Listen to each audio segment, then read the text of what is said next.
Congress party AP అధ్యక్షురాలు YS Sharmila కొడుకు వివాహం తర్వాత మరింత జోస్తో రంగంలోకి దిగారు. నేడు నిరుద్యోగ సమస్యలపై చేలో సెక్రటేరియట్ కు పిలుపునిచ్చారు. ఈ క్రమంలోనే ఆమె జగన్ పాలనపై నిప్పులు కురిపిస్తున్నారు. ఉన్నప్పుడు ఆయన చెప్పిన మాటలు మన రాష్ట్రంలో 2,30,000 ఉద్యోగాలు ఖాళీగా ఉన్నాయి అన్నారు. ఆయన అధికారంలోకి వచ్చిన వెంటనే ఇదే ప్రాధాన్యతగా తీసుకొని జాబ్ నోటిఫికేషన్ల వరద పారిస్తానన్నారు. జాబ్ నోటిఫికేషన్లు బ్రహ్మాండంగా ఇస్తామన్నారు. అంతేకాదు ప్రతి సంవత్సరము జాబ్ క్యాలెండర్ ఇస్తాము. ఎలాగైతే 10th ఇంటర్ పరీక్షలు పెడతామో అలాగే ప్రతి సంవత్సరము జాబ్ క్యాలెండర్ లోనే మేము నోటిఫై చేస్తాము ఎప్పుడు పరీక్షలు ఉంటాయి అని. అదే ఫిక్స్డ్ డేట్స్ లో మేము పరీక్షలు పెడతామని జగన్మోహన్ రెడ్డి గారు చెప్పారా లేదా? మరి ఒక్క జాబ్ క్యాలెండర్ కూడా ఎందుకు ఇవ్వలేదు? 1,30,000 ఉద్యోగాలు ఆ రోజు ప్రభుత్వ శాఖల్లో ఖాళీగా ఉన్నాయి అని జగన్మోహన్ రెడ్డి గారే ఒప్పుకున్నారు. ఏపీపీఎస్సీ ద్వారా అన్ని ఉద్యోగాలను భర్తీ చేస్తాము, అధికారంలోకి వచ్చిన వెంటనే ఇదే మాకు ప్రాధాన్యత అని కూడా చెప్పారు. మరి ఈ రోజు ఏమైంది? ఆ రోజు జగన్మోహన్ రెడ్డి గారు ప్రతిపక్ష నాయకుడిగా ఉండి 23,000 ఉద్యోగాలు ఖాళీగా ఉన్నాయి, 23,000 టీచర్ ఉద్యోగాలు ఖాళీగా ఉన్నాయి. మరి చంద్రబాబు గారు 7,000కే డిఎస్సీ ఇచ్చారు, మీకు సిగ్గు లేదా అని తిట్టి మేము అధికారంలోకి వచ్చాక మెగా డిఎస్సీ ఇస్తాము అన్నారు. మరి 5 సంవత్సరాలు అయింది మీరు అధికారంలోకి వచ్చి, ఏమైంది మెగా డిఎస్సీ? చంద్రబాబు గారు ఇవ్వలేదు అని హేళన చేశారు, ఎద్దేవా చేశారు, మీకు సిగ్గుందా అని మాట్లాడారు. చంద్రబాబు గారిని ఆ రోజు మీరు ఎన్ని మాటలు అన్నారో ఆ మాటలన్నీ మీకు ఈ రోజు వర్తించవా? చంద్రబాబు గారు జాబు రావాలి అంటే బాబు పోవాలి అన్న స్లోగన్ మీది కాదా? ఎన్ని మీటింగ్లలో మాట్లాడారు? మాట్లాడిన వాళ్ళు ఆ రోజు మీరు చెప్పిన మాట దేవుని దయ ఉంటే మేము అధికారంలోకి వచ్చినాక మెగా డిఎస్సీ ఇస్తామన్నారు. మరి దేవుని దయ ఉండింది, మీరు ముఖ్యమంత్రి అయ్యారు, కానీ మీ దయ మాత్రం నిరుద్యోగుల మీద లేకపోయింది. ఇది అన్యాయం కాదా? మీరు ముఖ్యమంత్రి అయ్యారు, మీకు ఒక పదవి వచ్చింది, మీకు ఒక ఉద్యోగం వచ్చింది, మీ వాళ్ళకందరికీ ఉద్యోగాలు వచ్చాయి, మీ వాళ్ళకందరికీ మంత్రి పదవులు వచ్చాయి. కానీ ఈ రోజు చదువుకున్న బిడ్డలకు మాత్రం, డిగ్రీలు పీజీలు చదువుకున్న బిడ్డలకు మాత్రం ఉద్యోగాలు లేవు. వాళ్ళకు అవసరం లేదా? వాళ్ళు పనులు చేసుకోవాల్సిన పని లేదా? వాళ్ళు బతకాల్సిన పని లేదా? వాళ్ళు పుట్టింది ఆత్మహత్యలు చేసుకోవడానికేనా? ఆంధ్ర రాష్ట్రంలో పుట్టిన పాపానికి మీరు ఒక్క రోజైనా స్పెషల్ స్టేటస్ కోసం పోరాడారా నిజాయితీతో? ముఖ్యమంత్రి అయిన తర్వాత స్పెషల్ స్టేటస్ రాలేదు, పెద్ద పరిశ్రమలు రాలేదు, ఉద్యోగాలు రాలేదు. కనీసము ఈ అవైలబుల్ గా ఉన్న ప్రభుత్వ శాఖల్లో ఖాళీగా 2,30,000 ఉద్యోగాలు ఉన్నాయని మీరే ఒప్పుకున్నారు. మరి ఒప్పుకున్నాక కనీసం ఆ మేరకైనా మీరు భర్తీ చేయాల్సిన అవసరం లేదా? ఇన్ని సంవత్సరాలు, 5 సంవత్సరాల క్రితం చెప్పిన మాట 2,30,000 ఉద్యోగాలు ఖాళీగా ఉన్నాయి అని. మరి ఈ 5 సంవత్సరాలలో ఎందుకు భర్తీ చేయలేదు? ఈ 5 సంవత్సరాలు ఏం చేశారు? గుడ్డి గుర్రాలకు పళ్ళు తోమేరా? ఏం చేశారు? కుంభకర్ణులా నిద్రపోయారా? ఈ రోజు ఎలక్షన్లు వచ్చాయి కాబట్టి కేవలం ఆ ఎలక్షన్ల కోసమని కుంభకర్ణుడు నిద్రలేసినట్టు ఇప్పుడు మీరు నిద్రలేసి హడావిడిగా 6,000తో డిఎస్సీ, ఒక దగా డిఎస్సీ. అసలు 23,000 ఉద్యోగాలు ఖాళీగా ఉన్నాయి అన్నారు మీరు. 23,000 ఉద్యోగాలు మీరు ముఖ్యమంత్రి అయ్యే నాటికి ఖాళీగా ఉంటే ఈ రోజు ఆ ఉద్యోగాలు కొత్త ఖాళీలతో పాటు, రిటైర్మెంట్ తో పాటు, అవసరాలతో పాటు పెరిగి కనీసం 30,000 ఉద్యోగాలు భర్తీ చేయాలి. 30,000 ఉద్యోగాలతో ఎంత ఘనంగా ఒక మెగా డిఎస్సీ వేసుండొచ్చు మీరు. కానీ ఒక మెగా డిఎస్సీ వేయకపోగా మీరు మాట ఇచ్చి కూడా మాట తప్పుతూ మెగా డిఎస్సీ కాదు అని ఒక దగా డిఎస్సీ 6,000 ఉద్యోగాలతో ఇచ్చారు. మరి మిమ్మల్ని ఏమనుకోవాలి? ఇది దగా చేయడం కాదా? మీరు దగా ముఖ్యమంత్రి కాదా? అది కూడా ఎలా వేశారు? ఇన్ని సంవత్సరాలు నిద్రపోతూ, ఇన్ని సంవత్సరాలు కుంభకర్ణుల్లో నిద్రపోతూ, ఇన్ని సంవత్సరాలు గుడ్డి గుర్రాలకు పళ్ళు దోముతూ ఈ రోజు ఇప్పుడు ఎలక్షన్లు వచ్చాయి కాబట్టి హడావిడిగా ఇప్పుడు 6,000 ఉద్యోగాలకు నోటిఫికేషన్లు ఇచ్చారు. కేవలం 30 రోజులే ఉంది. నిన్న ఒక బిడ్డతో మాట్లాడారు, డిఎస్సీ ఉంది కదా మరి ఎట్లా ప్రిపేర్ అవుతున్నారు అని. ఆ అబ్బాయి చెప్పిన మాట, అక్క డిఎస్సీకి మేము కనీసం 150 పుస్తకాలు చదవాలి, మాకు గడువు ఉన్నది ఈ రోజు నుంచి 26 రోజులు మాత్రమే. అంటే ప్రతి రోజు ఒక 5-6 పుస్తకాలన్నా చదవాలి. ఉట్టి చదవడం కాదు, టైంపాస్ కు చదవడం కాదు, చదివి అవి బుర్రకు ఎక్కించుకోవాలి, మగప్ చేయాల్సి ఉంటది. ఇవన్నీ ఎట్లా చేస్తాం మేము? మా మీద ఎంత మానసిక ఒత్తిడి ఉంటుంది అన్నారు. షాదీఖానా పథకం కింద అప్పటి సీఎం కిరణ్ కుమార్ రెడ్డి 10,000 రూపాయల చొప్పున ఇస్తే చంద్రబాబు సీఎం అయిన తర్వాత 50,000కి పెంచి 40,000 కుటుంబాలకు ఆర్థిక సహాయం అందించాలని టీడీపీ నేత నజీర్ తెలిపారు. చాలా ఇబ్బందులు జరుగుతున్నాయి. ఆ ఇబ్బందిని ప్రభుత్వం పరంగా తగ్గించాలని కిరణ్ కుమార్ రెడ్డి ఉన్నప్పుడు ముస్లింలకి షాదీ కానుక కింద 10,000 ఇచ్చేవాళ్ళు. దాన్ని నారా చంద్రబాబు నాయుడు గారు 2014 రాష్ట్రం విడిపోయిన తర్వాత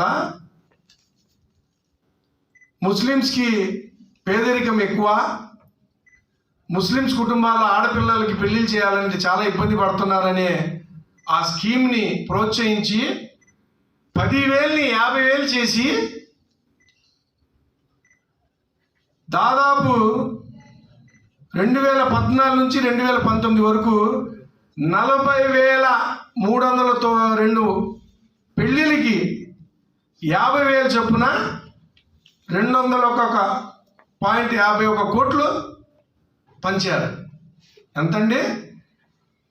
2014 నుంచి 19 వరకు వధువులకి 50,000 చొప్పున కళ్యాణ మండపంలోనే పెళ్లి జరిగే రోజునే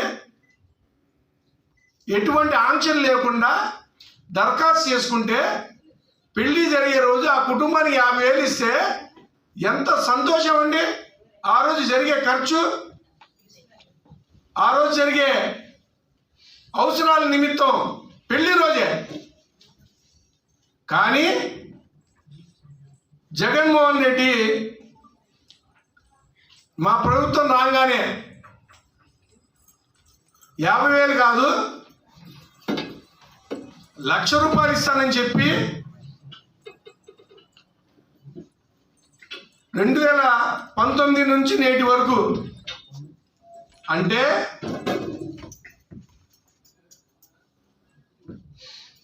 తెలుగుదేశం ప్రభుత్వం కన్నా ఎక్కువ మందికి మేము కళ్యాణ మస్తు షాదీ తోఫాలు ఇచ్చాం, మా సహాయ సహకారమే ఎక్కువ అని సాక్షాత్ ఈ రాష్ట్ర ముఖ్యమంత్రి అబద్ధం ఆడాడు. ముస్లింలకి నయవంచన చేశాడు, దోకా చేశాడు, హిందువులకి గొంతు కోశాడు. మేము సాక్ష్యాలతో సహా చెప్తున్నాం జగన్మోహన్ రెడ్డికి, వైసీపీ ప్రభుత్వానికి. జగన్మోహన్ రెడ్డి, నువ్వు 2019 సెప్టెంబర్లో జీవో నంబర్ 105 ఇచ్చావు. ఇచ్చి ముస్లింలకి ₹1,00,000 చొప్పున పెళ్లిళ్ళకి ఇస్తానని చెప్పి 2020 ఏప్రిల్ 2 నుంచి అమల్లోకి ఇచ్చిద్ది అన్నాడు. వచ్చిన తర్వాత ఇచ్చాడా? ఇలా ఎన్జిటి నివేదికతో ఇసుక కుంభకోణం బట్టబయలు. జగన్ రెడ్డి అండ్ కో జైలుకెళ్లక తప్పదు అని మాజీ మంత్రి నక్కా ఆనంద్ బాబు అన్నారు. సక్రమమైనటువంటి పాలసీ అనేది లేకుండా దోపిడీయే ఏకైక పాలసీగా పెట్టుకొని చిందర వందర చేసేసి ఛిద్రం చేసేశారు. 50,000 కోట్లు అక్షరాలుగా ఇవాళ దోచేశారు. ఇసుకలో అడ్డగోలుగా అక్రమాలు జరుగుతున్నాయని గొంతు చించుకొని నరిచాం. పత్రికలు ఘోషించని, మీడియా ఘోషించింది. దున్నపోతు మీద వర్షం పడ్డ చందాన వ్యవహరిస్తూ వచ్చింది ప్రభుత్వం. ఇది యథార్థం. మొత్తం ఇక్కడ లోకల్గా ఉన్నటువంటి హైకోర్టులో కానీ, నేషనల్ గ్రీన్ ట్రిబ్యునల్లో కానీ, సుప్రీంకోర్టులో కానీ అనేక కేసులు దాఖలైన ఈ ఇసుక అక్రమ దందా మీద అడ్డగోలుగా వాదిస్తూ వచ్చింది ప్రభుత్వం. హైకోర్టులో ఏజీ అసలు ఇసుక తవ్వకాలే జరగట్లేదని చెప్పాడు, మైనింగ్ జరగట్లేదన్నాడు. ఇక్కడ ఎన్జిటికి వెళ్తే అక్కడ జీపీ ఒకరోజు మైనింగ్ జరగలేదని చెప్పాడు, ఒకరోజు ప్రతిమా కంపెనీ వాళ్లే గుత్తేదారులు చేస్తున్నారని చెప్పాడు, ఒకరోజు ప్రభుత్వమే చేస్తుందని చెప్పాడు. ఒక జీపీ, ప్రభుత్వానికి సంబంధించినటువంటి జీపీ 3 రోజులు 3 రకాల స్టేట్మెంట్లు. సుప్రీంకోర్టుకు పోయి కోట్లాది రూపాయల ప్రభుత్వ ధనం, ఈ రాష్ట్ర ప్రభుత్వ ధనం ప్రజల సొమ్ము చెల్లించి అసలు మైనింగ్ ఆంధ్రప్రదేశ్లో జరగట్లేదని చెప్పి స్టే తీసుకొచ్చారు. ఎన్జిటి ఆర్డర్ మీద స్టే తెచ్చారు సుప్రీంకోర్టు నుంచి. అంటే అడ్డగోలుగా వీళ్ళ దోపిడీని కప్పిపుచ్చుకోవడం కోసం, దోపిడీని పెంచుకోవడం కోసం మళ్ళీ ప్రజాధనమే. కోట్లు ఖర్చు పెట్టేది, కోట్లు ఖర్చు పెట్టడానికి కూడా ప్రజాధనమే. అసలు ఈరోజు నిన్న చూసాం మేము ఈ మాట వారం 10 రోజుల క్రితం చెప్పాం. జాయింట్ కమిటీ కేంద్ర పర్యావరణ అటవీ మంత్రిత్వ శాఖ నుంచి, పొల్యూషన్ కంట్రోల్ బోర్డు నుంచి, MOEF and pollution control board, ఈ రెండింటి నుంచి 2 ఉన్నతాధికారులతో జాయింట్ యాక్షన్ కమిటీ ఒకటి ఫామ్ అయింది. వాళ్ళు మొత్తం కూడా దీన్ని హెడెడ్ బై MOEF. వాళ్ళు మొత్తం కూడా ఇన్స్పెక్ట్ చేసి ఎక్కడ కూడా మరి వీళ్ళు ప్రభుత్వం చెప్పినట్టుగా లేదు, అడ్డగోలుగా అక్రమ తవ్వకాలు జరుగుతూ ఉంది, ఇసుక అడ్డగోలుగా దోచేస్తా ఉన్నారు. పూర్తి ఆధారాలు గూగుల్ టేక్అవుట్స్ దగ్గర నుంచి ఇప్పటికిప్పుడు నిన్న మొన్న తీస్తున్నటువంటి ఫొటోస్ కూడా స్పష్టంగా సమయం తేదీలుతో ఉన్నటువంటి ఫొటోస్ మొత్తం కూడా రిపోర్టు తయారు చేసి NGTకి సబ్మిట్ చేశారు నిన్న. ఏం చెప్తారు ఈ ప్రభుత్వం? ఏం చెప్పింది? మేము ఎప్పటి నుంచో ప్రతిపక్ష పార్టీగా, తెలుగుదేశం పార్టీ ప్రధాన ప్రతిపక్ష పార్టీగా మా అధినేత చంద్రబాబు నాయుడు గారి దగ్గర నుంచి ప్రతి నియోజకవర్గంలో ఇసుక రీచ్ ఎక్కడైతే ఉందో అక్కడ మాన్యువల్గా మేము పార్టీ కార్యకర్తలుగా వెళ్ళి ఎగ్జిబిట్ చేశాం. ఇదిగో జరుగుతుందని చెప్పి వాళ్ళు పెట్టినటువంటి భారీ యంత్రాలతో ఏ విధంగా దోస్తున్నారో చెప్పాం, చూపించాం. ఎవడు నిమ్మకు నీరెత్తినట్టు వ్యవహరించారు, అసలు ఎవడు మాట్లాడలా. ఎన్ని ఆధారాలు చూపించినా కూడా బుకాయిస్తా అసలు చేయనే లేదు అని చెప్పారు. ఇవాళ సాక్షాత్తు కలెక్టర్లు, IASలు అంటే ఏదో గొప్ప అనుకుంటాం. మరి వ్యవస్థ మొత్తాన్ని, ఇప్పుడు కూడా నేను వ్యవస్థ మొత్తాన్ని తప్పు పట్టలేదు, కానీ సిగ్గుపడాలి కొంతమంది IAS అధికారులు. 25 మంది IAS అధికారులు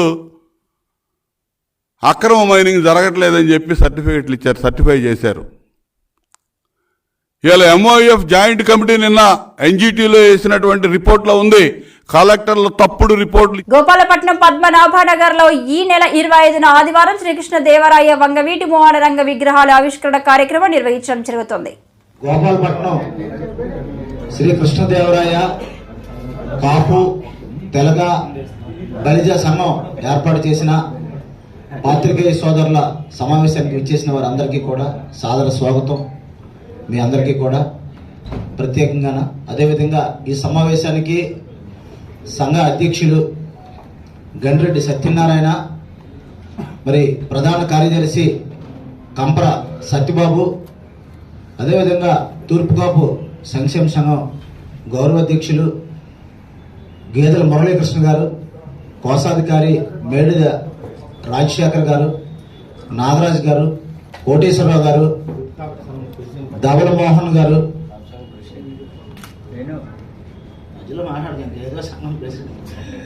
ఆప్ సంఘం ప్రెసిడెంట్ గేదెల మురళీకృష్ణ గారు, ప్రత్యేకంగా ఈ సంఘానికి గౌరవ సలహాదారుగా ఉన్న నేను మరి ఈరోజు ఈ పాత్రికేయుల సమావేశంలో పాల్గొన్నాం.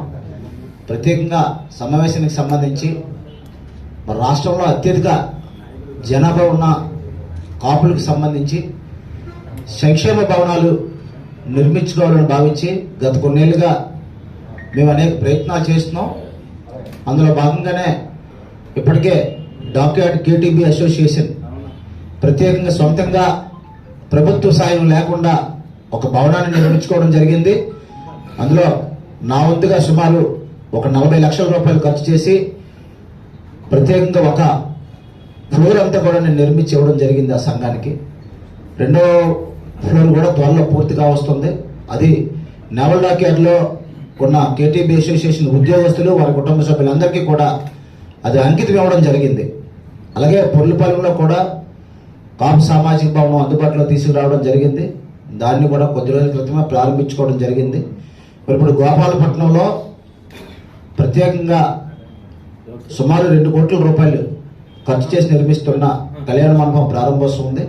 దాని వివరాలను ఆ సంఘం అధ్యక్షులు గండ్రెడ్డి సత్యనారాయణ తెలియజేస్తారు. రేపు 25వ తారీఖుని ఆదివారం 25వ తారీఖుని కాపు భవన్ అనేది మన పద్మనాభ నగర్లో నిర్మాణం జరుగుతుంది. అది 2 స్లాబ్లు పూర్తయింది. దానికి అయినటువంటి దానికి కావాల్సినటువంటి నిధులు మన పశ్చిమ నియోజకవర్గం ఇన్ఛార్జ్ అయినటువంటి ఆర్ఆర్ ఆనందరావు గారు గట్టి ప్రయత్నం చేసి చీఫ్ మినిస్టర్ గారి ద్వారా అప్రూవల్ తీసుకొని 2 కోట్ల రూపాయలు అప్రూవల్ తీసుకొని అది కార్పొరేషన్ నిధులు మరలించి కార్పొరేషన్ ద్వారా ఇప్పుడు ఆ కాపు భవన్ నిర్మాణం జరుగుతుంది. అందుకు గాను ఆర్ఆర్ ఆనందరావు గారిని అభినందించాలని మేము నిర్ణయించుకున్నాము మా సంఘం తరఫుని. దానికి ఆర్ఆర్ ఆనందరావు గారితో పాటు మన ఝాన్సీ గారు, తర్వాత సుబ్బారెడ్డి గారు, మేయర్ గారు, మల్ల విజయప్రసాద్ గారు, ఎస్ఐ రామన్ గారు, తర్వాత డిప్యూటీ మేయర్ జిఎన్సీ గారు, వీళ్ళు కూడా ఈ సమావేశానికి వస్తారు. తర్వాత ఏంటంటే ఈ సందర్భంగానే మేము శ్రీకృష్ణదేవరాయలు మరి వంగారు వీటి మోహన్ రంగారావు విగ్రహాల ఆవిష్కరణ కూడా ఆ రోజు జరుగుతుంది. కావున మీ పత్రికా మిత్రులందరూ మీ అందరూ కొద్దిగా దయించి మా యొక్క సంఘం చేపట్టినటువంటి ఈ కార్యక్రమం అభినందన సభకి వచ్చేసి జయప్రదం చేస్తారని మిమ్మల్ని కోరుకుంటున్నాను. ప్రజల ప్రాణాలతో ఆటలాడుతున్న వైసీపీ ప్రభుత్వానికి రోజులు దగ్గర పడ్డాయి. జనవాసంలో డంపింగ్ యార్డుల ద్వారా అనేక మంది బలవుతున్నారు. ప్రజల ఆరోగ్య పరిరక్షణ ప్రభుత్వ ప్రధాన బాధ్యత. అనకాపల్లి డంపింగ్ యార్డు సందర్శనలో జనసేన పార్టీ ప్రధాన కార్యదర్శి కె నాగబాబు. మస్కిటోస్, ఈ smell or whatever dead cats, dead animals పడేయటం, ఇక్కడి నుంచి మనం ఈ చెత్త అంతా చేయాలంటే ప్రపంచంలో కంట్రీస్ 2 రకాలు చేస్తున్నారు. జర్మనీలో అయితే రీసైక్లింగ్, వైజాగ్లో కూడా ఏదో రీసైక్లింగ్ ఉన్నది. రీసైక్లింగ్ మీద చాలా గట్టిగా స్టడీ జరగాలి. ఎంత స్టడీ జరగాలంటే అది మన కంట్రీ నుంచి రావాలి, at the same time state governments కూడా తీసుకోవాలి. All state governments are very negligent about these issues. ఎక్కడైతే అడ్డగోలుగా ల్యాండ్స్ తవ్వేస్తున్నాయో, ఏదైనా తవ్వేసినా ల్యాండ్ ఫిల్స్ చేస్తారు. ఇది ఇంచుమించు మట్టి ఎక్కువ ఉంటుంది. దీంట్లో ఉండే కొన్ని వ్యర్థాలని సపరేట్ చేసి ఎంత మట్టి వస్తుందో ఆ మట్టిని ల్యాండ్ ఫిల్స్ చేస్తారు. ప్రపంచవ్యాప్తంగా జరిగేటువంటిది. ప్రపంచంలో అన్ని కంట్రీస్లో వేస్ట్ ఫామ్ అవుతూనే ఉంటాయి. కాలిపోయిన టైర్ల దగ్గర నుంచి పాత కార్లు, అన్నీ బట్టలు, వాట్ నేమ్ ఇట్. సో వీటన్నిటిని కూడా మనం చేయడానికి first forget about the central government, state గవర్నమెంట్స్కి ఒక బాధ్యత ఉండాలి. ఎవడు చావు వాడు సావని మనకేంటి అనుకుంటే ఏం చేయలేము. ఏదైతే చేద్దామని మేము ముందుకు వస్తున్నామో, మాకు అవకాశం దొరికితే మాత్రం 100% ఇలాంటి డంపింగ్ యార్డ్ ఇష్యూస్ని సపరేట్ దృష్టి పెడతాం. ఎందుకంటే దీని మీద ఏం చేస్తే బాగుంటుంది, and it is the state governments responsibility to educate people. ప్రజలను ఎడ్యుకేట్ చేయాలి. మన దేశంలో మన ప్రభుత్వాలు ఎప్పుడు ఎడ్యుకేట్ చేయవు. సో ప్రజలను ఎడ్యుకేట్ చేయాలి. చచ్చిపోయిన పిల్లలు వేయకూడదమ్మా, ఎక్కడ తీసుకెళ్ళి పూడ్చండి, కుక్కలు వేయకూడదు. అలాగే మున్సిపల్ వర్కర్స్ ఆర్ మున్సిపల్ అధికారులు కూడా, ఇవాళ ఒక గవర్నమెంట్ ఉంటుంది కాబట్టి మన ఇష్టం వచ్చినట్టు చేయొచ్చు, లేకపోతే ఇంకో గవర్నమెంట్ వస్తారు. ఎప్పుడైనా గవర్నమెంట్స్ మారుతూనే ఉంటాయి, ప్రభుత్వాలు మారుతూనే ఉంటాయి. టఫ్ స్టాండ్ తీసుకునేటువంటి ఏదన్నా గవర్నమెంట్ వస్తే మాత్రం అది చాలా తీవ్రమైన సమస్యలకు దారితీస్తుంది. Especially for people who manages it. అంటే ఎవరైతే గవర్నమెంట్ సంబంధించిన వాళ్ళు. ఈ చెత్త నిజంగానే చాలా కష్టమే అనిపిస్తుంది నాకు. Really bad. ఎంత కుళ్ళు ఉంటుంది, ఎంత యాక్చువల్గా అన్సెడ్ గ్యాసెస్ వస్తాయి. యాక్చువల్గా వాటి వల్ల టెంపరీగా అయితే ఏం రాదు. Some poisonous kind of gases ఏదైనా ఉంటాయి. కరెక్ట్గా నాకు టెక్నికల్ వర్డ్స్ తెలియదు. అలాంటి పాయిజనస్ గ్యాసెస్ వల్ల ఈరోజు బాగానే ఉంటుంది. ఓవర్ ద ఇయర్స్ వెళ్ళే కొద్దీ అది మనుషుల్లో భయంకరమైన హామ్ చేస్తుంది. ఎంత పెరిగిందో మీరు ఎవరికన్నా గమనిస్తే మీరు జస్ట్ అబ్జర్వ్ చేయండి. చాలా తక్కువ మందికి దగ్గు అనేది వచ్చేది. ఇవాళ ఇంచుమించు 150% పైన దగ్గుతున్నారు. Just cough. అది చాలా నెగ్లెక్ట్ చేస్తాం.